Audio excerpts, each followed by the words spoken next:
The crystal wine glasses clinked as my sister Emma raised her hand, drawing everyone's attention like she always did. Big news, everyone. Her perfect smile gleamed as she looked around our parents' mahogany dining table. I just got called for an interview at Sterling Enterprises. My mother gasped in delight, nearly dropping her fork. Sterling Enterprises? The biggest tech company in the city? The very same, Emma preemed, tossing her expertly highlighted hair. Senior Marketing Director position. They reached out to me specifically. Of course they had.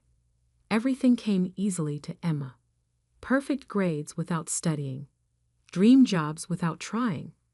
A constant stream of success that our parents never tired of celebrating.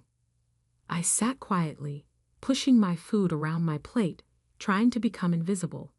But in this family, I was never allowed to fade into the background for long. Not when they needed someone to compare Emma to. Isn't that wonderful? My mother gushed. Now that's a real career path. She turned to me, her smile turning sharp. You should ask Emma for advice, Sarah. Maybe she can help you find something better. Better than what I was doing now, she meant. Better than the consulting work that they all dismissed as glorified freelancing.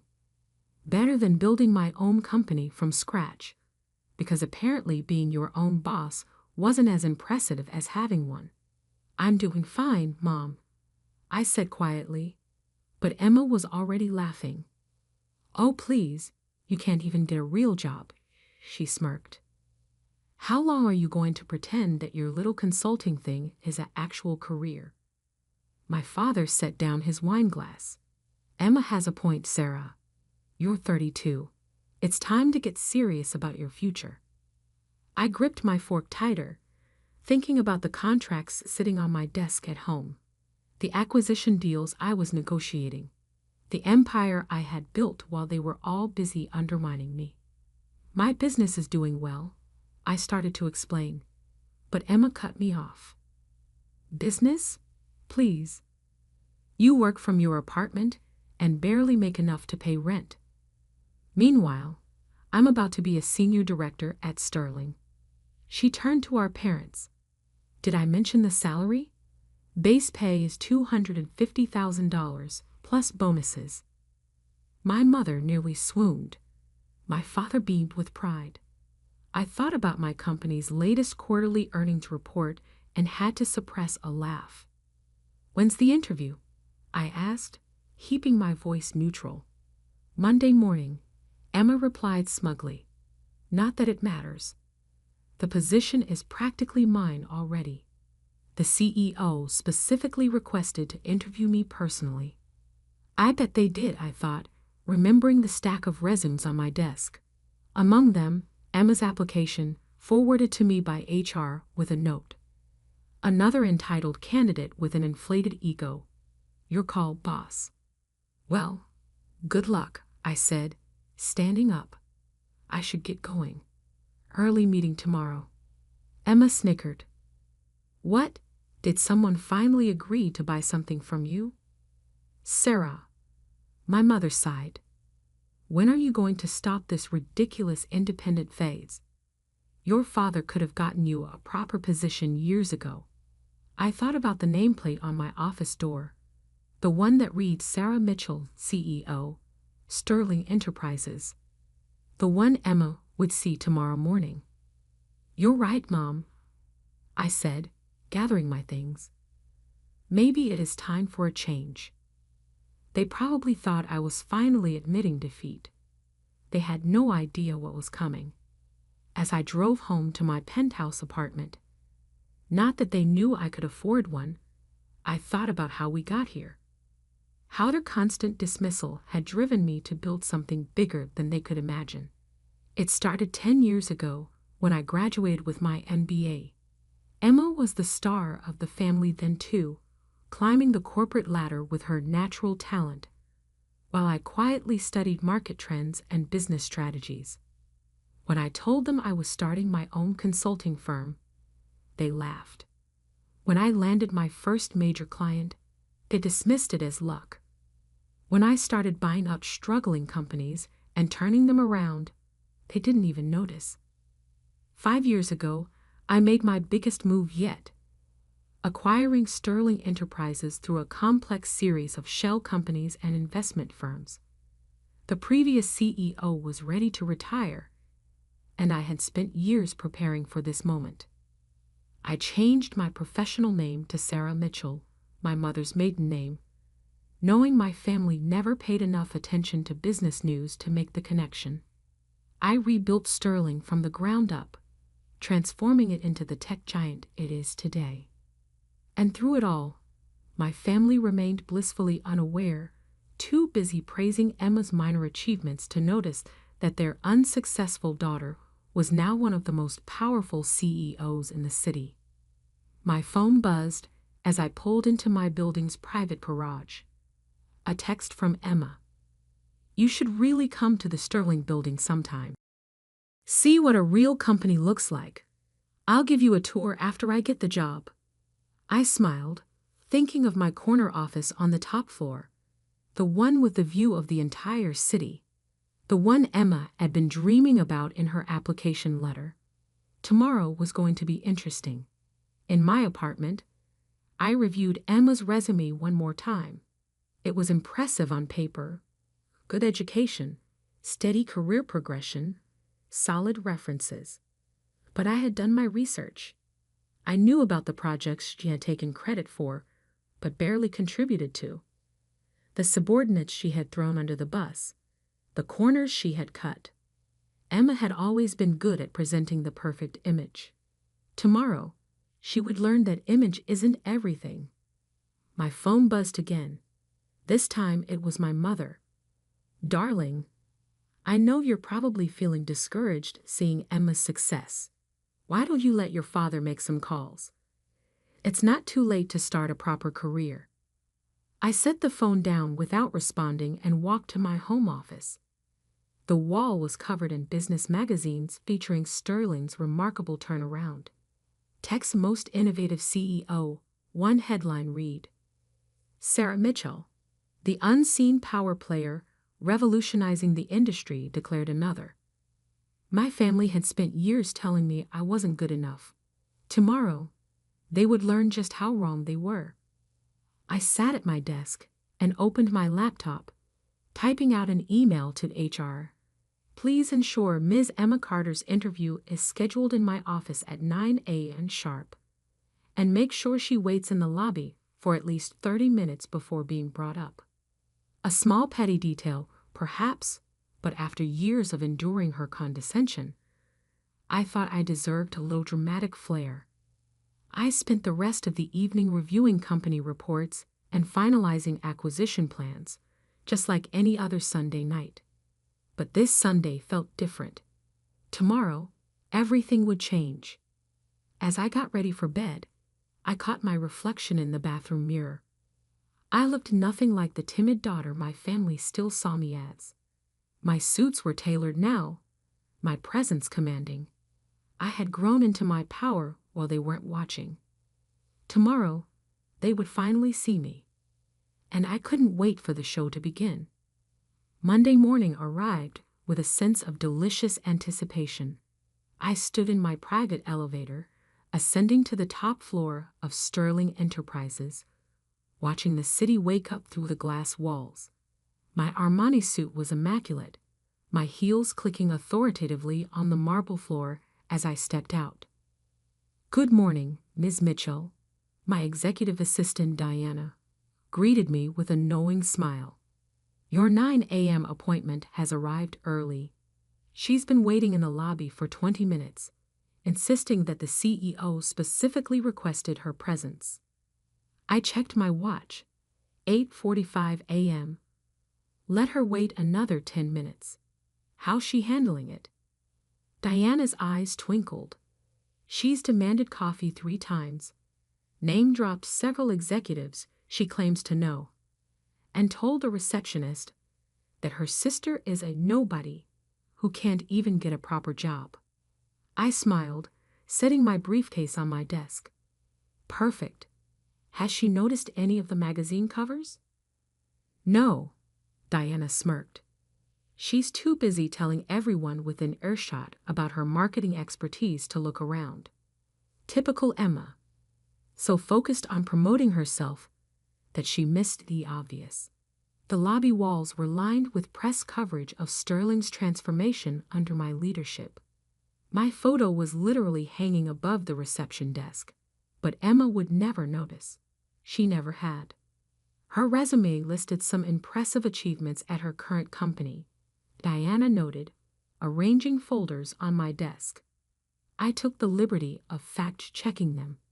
And half are exaggerated, a third are outright lies, and the rest were group projects where she took sole credit. I nodded, unsurprised. Just like high school. Remember when she won that science fair? The project you actually built while she was at cheerleading practice. The very same. I sat down behind my desk, adjusting my nameplate slightly. Send her up at 9 a.m. exactly. And Diana? Make sure the security team is recording the lobby and elevator cameras. I want to preserve this moment. At precisely 9 a.m., my office phone buzzed. Ms. Carter is here for her interview, Diana announced formally. Send her in. The door opened, and Emma strode in like she already owned the place. She wore an expensive but slightly too flashy suit, her confidence bordering on arrogance. Then she saw me sitting behind the CEO's desk. The color drained from her face. Sarah? She stammered, frozen in the doorway. What? What are you doing here? Good morning, Emma, I said pleasantly. Please take a seat. We have a lot to discuss about your application for the Senior Marketing Director position. She didn't move, her mouth opening and closing like a fish out of water. But I'm supposed to meet with Sarah Mitchell, the CEO. I smiled, gesturing to my nameplate. That would be me. Sarah Mitchell, formerly Sarah Carter. Though I'm not surprised you didn't make the connection. You never did pay attention to anything I did. Emma sank into the chair across from me, her perfect composure cracking. This is impossible. You're just a consultant. You work from your apartment. Actually, I leaned back in my chair, enjoying this moment. I own this building, and several others. Sterling Enterprises has been my company for the past 5 years. I pulled out her resume. Now, shall we discuss your application? I have some questions about these achievements you've listed. You can't be serious, Emma whispered, her voice shaking. You can't be the CEO. You're nobody. That's what you all thought, isn't it? I kept my voice calm, professional. Poor Sarah can't even get a real job. Just a nobody working from her apartment. Tell me, Emma, did you ever once ask what kind of consulting I did? What companies I worked with? Or were you too busy bragging about your own mediocre accomplishments? She flinched. I didn't. No, you didn't. I agreed. None of you did. You were all too convinced of my failure to notice my success, too busy mocking my choices to see where they were leading. I opened her file. Now, about this claim that you single-handedly increased your department's revenue by 200% last year. That's accurate, she stuttered, but I could see the panic in her eyes. Interesting. I pulled out another document. Because I have here the annual report from your company. The entire marketing department only saw a 30% increase. And according to your former colleagues, that was primarily due to a campaign developed by your junior team. The one you rejected initially but took credit for after it succeeded. Emma's face went from pale to red. You've been investigating me? I investigate all potential senior executives thoroughly. We have very high standards at Sterling. I smiled. Standards that value actual achievement over self-promotion.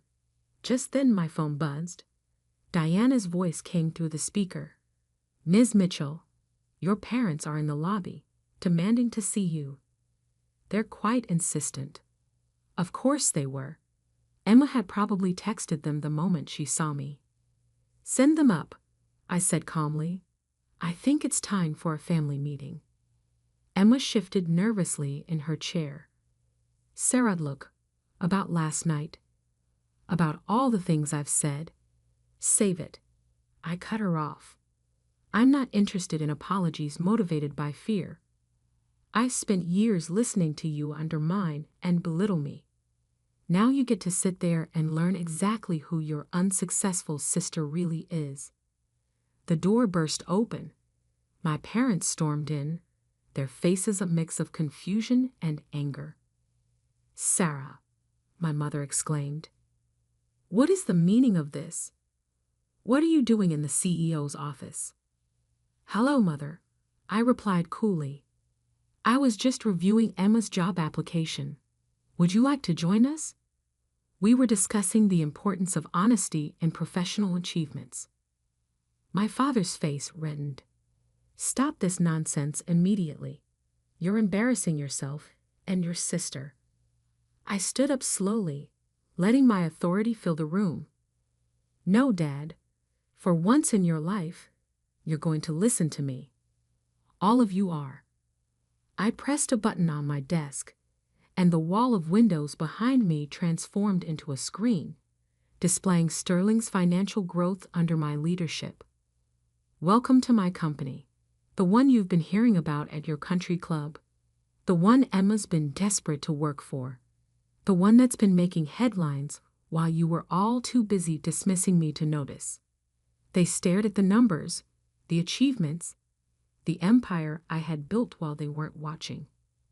"Now," I said, sitting back down, "let's talk about what really makes someone successful in business. Shall we begin with integrity, or should we start with actual competence?" The color drained from Emma's face as she realized this interview was about to become very, very uncomfortable, and we were just getting started. The silence in my office was deafening as my family stared at the financial projections on the screen. 10 years of growth, billions in acquisitions, my photo on the cover of Forbes, Fortune, and Business Weekly. This is all yours," my mother whispered, sinking into one of the leather chairs. "Every bit of it," I confirmed, standing to walk around my desk. "The consulting business you mocked? That was just the beginning. While Emma was bragging about her mid-level marketing positions, I was buying and transforming struggling companies. While you were lamenting my lack of a real job, I was building an empire."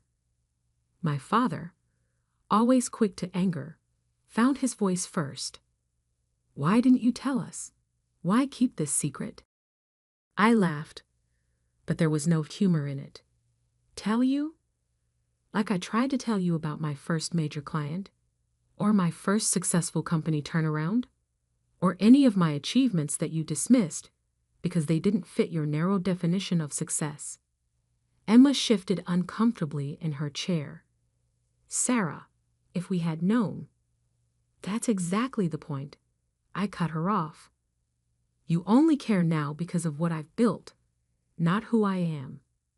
You're only interested because of the power and money, not because you're proud of what I've accomplished." I pressed another button on my desk, and security footage from last night's dinner appeared on the screen. Emma's mocking voice filled the room. "Can't even get a real job." "Stop," Emma pleaded, her face flushing. "We get it." "Do you?" I turned to face her directly. "Because I've been watching you build your career on exaggerations and stolen credit. I've talked to your former colleagues, your supposed references. I know exactly how you've gotten every position you've ever held." My mother stood up, smoothing her designer dress nervously. "Surely we can work something out. We're family, after all. Family? I picked up Emma's resume. Like when Emma took credit for my science project in high school, or when she told her college friends I was a dropout because I started my own business instead of following the corporate path. That kind of family. I was young, Emma protested weakly. We all make mistakes. Yes, we do, I agreed. And now you get to face the consequences of yours. Diana? My assistant entered with a thick folder. The investigation results you requested, Ms. Mitchell. Thank you.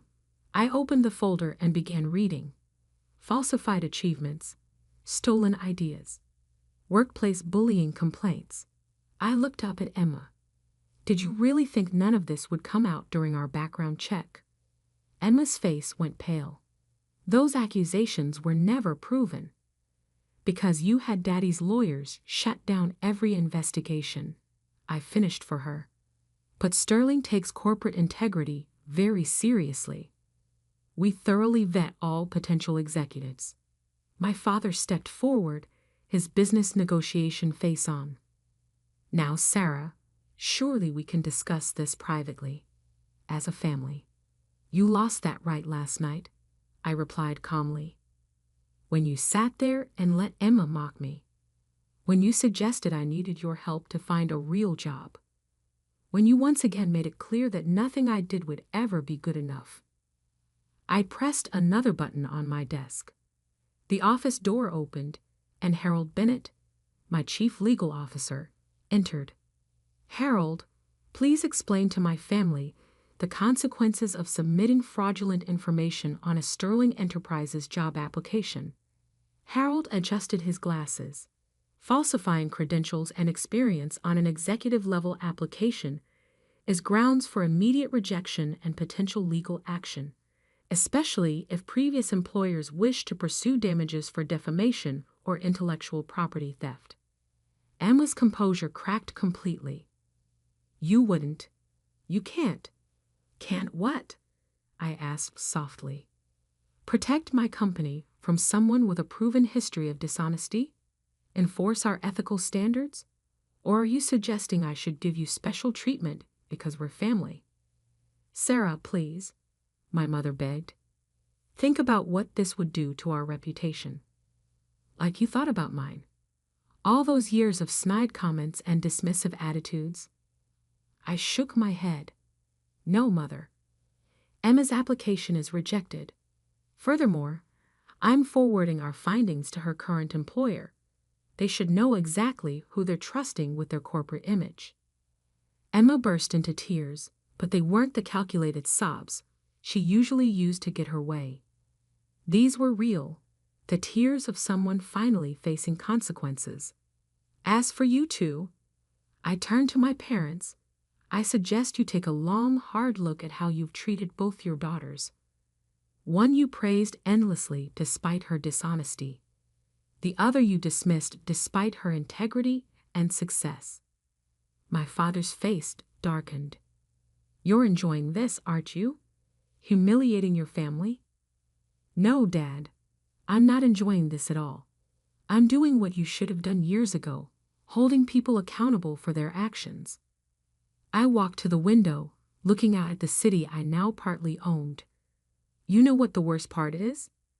If any of you had shown even a moment of genuine interest in my work, you would have known about all this. My name, my full name, has been in the business news for years. But you were all too convinced of my failure to notice my success. I turned back to them. Now I have a board meeting to prepare for. Harold will escort you out. Emma, you'll receive official notification of our decision in writing. I suggest you use this as an opportunity for self-reflection. Sarah, my mother tried one last time. We can still be a family. We can work through this. I sat back down at my desk, picking up a report. We'll always be related, Mother, but family? That requires respect, support, and love, none of which you've shown me. Now, if you'll excuse me, I have a company to run." They left in silence, Emma's tears still falling, my parents' pride in shambles. As the door closed behind them, Diana entered with a cup of coffee. "Are you okay?" she asked softly. I took a deep breath, looking at the family photo I kept in my drawer. Not of my parents or Emma, but of my grandfather, the only one who had believed in me from the start. "You know what, Diana? I am. For the first time in years, I really am." Over the next few months, the family dynamics shifted dramatically. Emma's current employer launched an investigation into her past achievements, leading to her eventual resignation. My parents stopped appearing in society pages, their social standing diminished by the revelation that they had dismissed their successful daughter while enabling their dishonest one. I focused on my work, continuing to build Sterling into an even stronger company. The business world buzzed with the story once it got out. The secret CEO who had hidden her success from her unsupportive family. It became a symbol of quiet determination triumphing over loud mediocrity. 6 months later, I received a letter from Emma. Not an email or text, but a handwritten letter of apology. For the first time in her life, she had been forced to work her way up from an entry-level position, no family connections to rely on. She wrote that she finally understood the value of genuine achievement.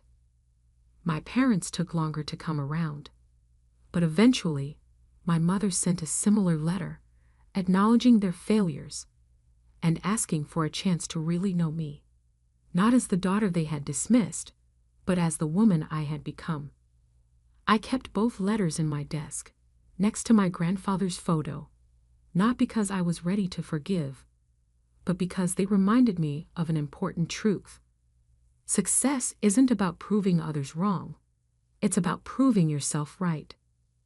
1 year to the day after that fateful interview, I sat in my office reviewing quarterly reports. Diana entered with the latest business magazine. The cover story, Sterling CEO Sarah Mitchell, The Power of Quiet Success. The article didn't mention my family drama or Emma's failed interview. It focused on what really mattered: the company I had built, the innovations we had created, the changes we had made in the industry. Because in the end, that's what real success looks like. Not bragging at family dinners or inflating achievements, but building something meaningful, something lasting. They had called me worthless at family dinner. Now I was their boss, their superior, their example of what true success looks like. And that was worth more than any revenge could ever be.